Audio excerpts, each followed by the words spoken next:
Yo, what is good, guys? Your boy Miklik. First things first, please don't judge based off the tier list right away. Hear my reasoning out and then start judging, because you might get confused on why certain things are in a certain way. And also, just because you see the characters low on the tier list or even high on their tier list does not mean they're bad. This tier list is just to inform you on whose dupes impact them the most. For example, in 6 dupes, just because Renault is in 6 dupes doesn't mean he needs 6 dupes. But with the dupes, he becomes crazier than he already is, so it impacts him more. And same goes for the rest over here. And just because you see Rin on 0 dupes, it does not mean she's bad or that she doesn't need any dupes, because as we all know, dupes will make every unit better no matter what. It's just that some dupes help more than others. So it may just be that her dupes will obviously impact her whenever you get the dupes, but it doesn't impact that unit as much as the rest of the other units. Hopefully that makes sense. If not, just leave a comment and I'll answer it, or join my Discord and I'll answer there too. A lot of people will also answer there, so feel free to join. So starting off in Renault, in my opinion, he is very insane when he's on 6 dupes, because on 6 dupes, ice additional damage multiplier caused by ice crystal is plus 60%, and considering the fact that his ice crystal has a lot of effects with his passive and overall combat skills in general, it would do insane with additional damage multiplier. But I can see a reason why you don't actually need it, and you can leave Renault on 1 dupe,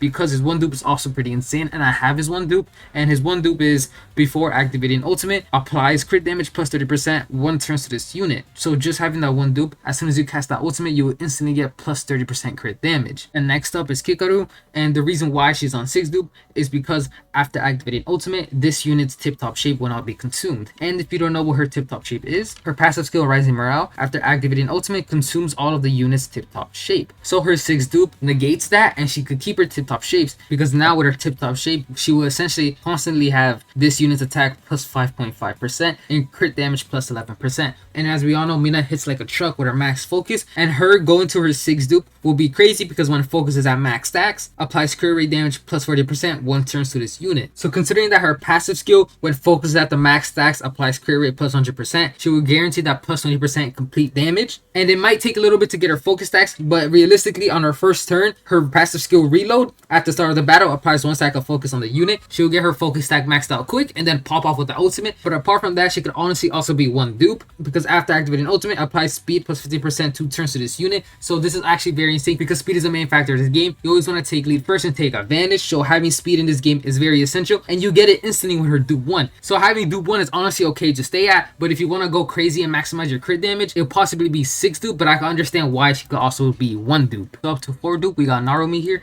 and he's in 4 dupe because his 4th dupe, after defeating the Kaiju, this unit's ultimate gauge plus 45. And this could honestly differ between people, because if you're going against just the boss, it wouldn't have much effect, but a lot of the time, as we all know, there's going to be a lot of Kaiju, so it is going to be good to have nonetheless. And if you do end up disagreeing with that, I 100% get it, because he could always be onto 2nd dupe, and the reason is because after activating combat skill, applies crit rate plus 10% to this unit, max 3 stacks. Essentially, every time he uses his combat skill, he would just gain crit rate plus 10%. It stacks up to 3 times, so 30%, which is very useful, so you can always end off on 2nd dupe. But if you're looking for the extra ultimate gauge, it is very important to have his 4th dupe, essentially because we always go against a bunch of Kaijus anyways. For Kaiju, he's in his 4th dupe, because in his 4th dupe, after activating normal attack, recovers this unit's HP equal to 10% of attack. And recovering HP in this game is very crucial, and especially since it's equal to 10% of the attack he does. So he could essentially maximize the time he's on the field. He could do damage and also heal himself, which is a very big bonus. His 6th dupe at the start of the battle applies 1 stacks of fighting spirit to this unit, and the stacks are always good to increase his damage output. But if we compare that to the 4th dupe, he will just increase his HP every time he does a normal attack, which is way better than a lot of the dupes in the game, because HP recovery is crucial if your support is down. Next up, we got the fodder, Shinomiya,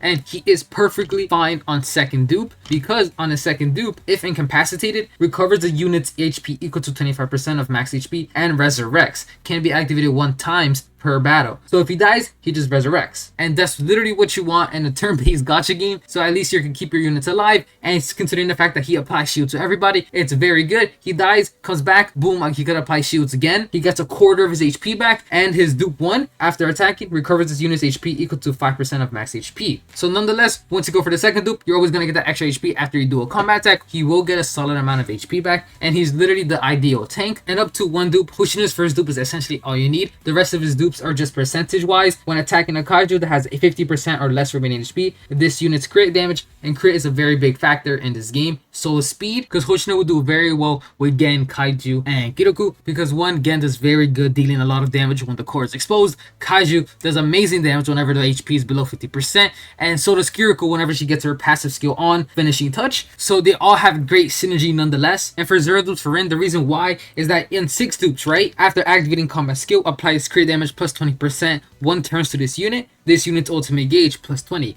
Yes, that sounds good on paper, right? But with her actual regular skills, she doesn't do enough damage to actually own the 6 dupe to its max potential. Because right now, with her damage, the max she gotta actually go for is 84%. And I know with upgrades it will go up, but that means you have to max her out so she could actually use her 6 dupe to its max potential. Because what I already explained, her damage output isn't enough for her to actually use her 6 dupe. Same goes for her dupe 1. After causing a kaiju to be core exposed, applies crit rate plus 20%. Again, with the crit rate, she's not even crit valued anyways. So this is the reason why she's not gonna be optimal with her dupes anyways. Hopefully you guys enjoyed this video. I try to explain everything as best as possible. If you have any questions, just join the Discord, claim your kaiju role, and then just start pinging us or asking us questions. We will answer. And that's pretty much it. Make sure to leave a like and subscribe, and I'll see you guys in the next one. Peace.